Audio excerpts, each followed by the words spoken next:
South African Nuclear Energy Corporation says the response that this judgment has killed off South Africa's nuclear build program is an overreaction and damaging to the country's international reputation and commercial standing. To tell us more about this is Dr. Kelvin Kemm, who is the chairman of Necsa, who joins us from our studios in Pretoria. Good afternoon, sir, and welcome. Afternoon. Well, thank you for having me on. All right. Why are you saying this judgment is a setback but not a derailment? It's a relatively minor thing as far as I'm concerned, because what this judgment is about a process.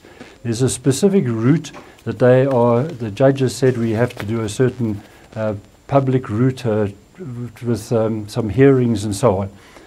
We didn't think that was the case up until now, and it's definitely not stopping the nuclear build. That is completely incorrect. There are many people who, when they get out of work every day, are going now and working on the whole nuclear build. For example, developing areas related to the site, which is a possible site south of Port Elizabeth, which, by the way, will stimulate small business to a large degree, create economic development to a large degree. Because something that is being missed out all the time is that there's a 50% localization target, and the figure is not 1 trillion rand. That is complete fiction. It's somewhat above half of that, spread out over 10 years and aimed for 50% localization, which means small businesses all over the place are getting an opportunity not only to get into domestic nuclear, but to become worldwide exporters of nuclear facilities. Already, I'm proud of the fact that Necsa has manufactured nuclear reactor components and exported them to Russia, and nuclear fuel components and exported them to Korea. We are not only a net buyer, as is fictionally quoted all of the time. We're in the position to take advantage of the worldwide increase in nuclear, where there's worldwide demand for things like uranium. We are looking at Necsa into returning to the fabrication of fuel for these big reactors, which we used to do for Coburg, and then we stopped it, which was a pity. Now we want to return to do this, because you can't just take uranium out of the ground and put it in a nuclear reactor. There's a long process through which it has to go before it's usable. And it's time that we got much more involved in this international market. This court ruling is unfortunate. It's a hiccup in the road. It's a practicality and a procedural thing. It's certainly, the judge meant no intent to derail nuclear. This is completely incorrect. He meant that there must be something with the procedure, and we're busy studying that. The lawyers are looking to see what is it that we are required to do. You say misunderstandings and false perceptions around nuclear often fed misinformation about the cost. But in reality, South Africa cannot afford the 1 trillion rand deal, and you are saying that the cost sounds very inflated. How do you think that the cost has been arrived at for it to be 1 trillion rand? And I mean, like, I've heard them projecting that over the years it's going to be around 6 trillion rand. With respect to who you've heard over the years has been like Earth Life Africa, Greenpeace and such like. There's no document, no government document, no Necsa document, no official document that says 1 trillion rand.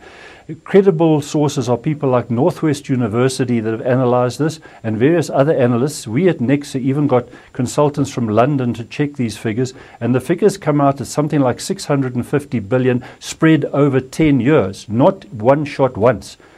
It is about the same rate of expenditure, I think, as the wind. The wind one is nearly 200 billion so far spent. Okay, that's already done.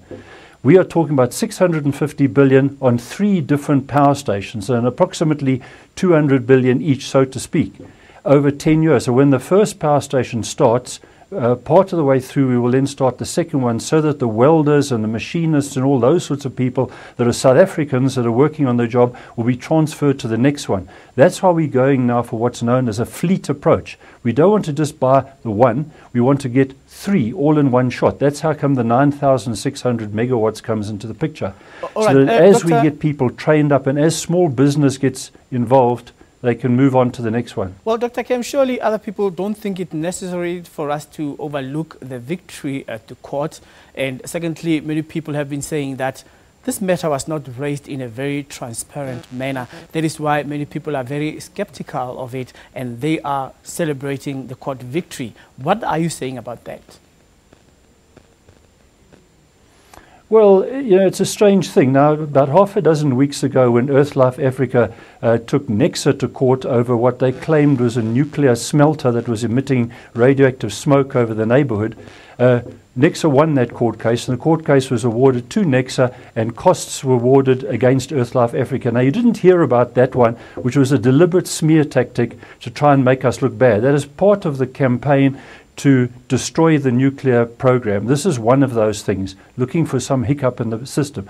The intergovernmental agreements that have been signed so far with various countries in which the court has said are now illegal are things to do, for example, with are we working in meters and liters, or are we working in yards and gallons? What is the quality assurance program? What is the nature of the training schedules? What is the nature of the maintenance? Do we agree that we're using the same size spanners as the other people? Do we agree that we're using certain construction protocols that we find the parts fit? That is what is in the intergovernmental agreements, including things like protection of intellectual property and who owns what and so on. There's nothing to do with the actual procurement in money-wise.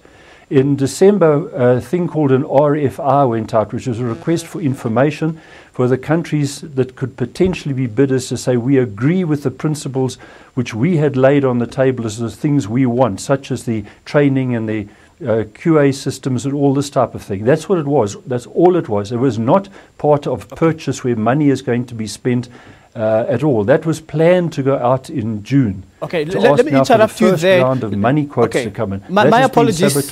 My apologies to interrupt you there, because I've run out of time. I just wanted to sum it all up. Are you going to challenge this decision, number one? And two, if this deal were to go through, sir, because many people have been confused about South Africa being a water-scarce country, where would these nuclear stations be positioned? And because the Quebec power station, they use and reticulate seawater. Then around the country, if you have 4 nuclear power stations, where would they be positioned?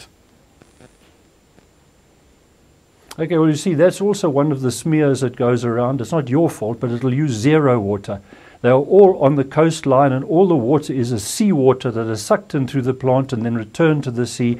And all that the seawater does is it cools down the steam cycle. It's got nothing to do with the actual nuclear core or anything like that. So there's no water consumed at all, no fresh water. They're only coastal plants.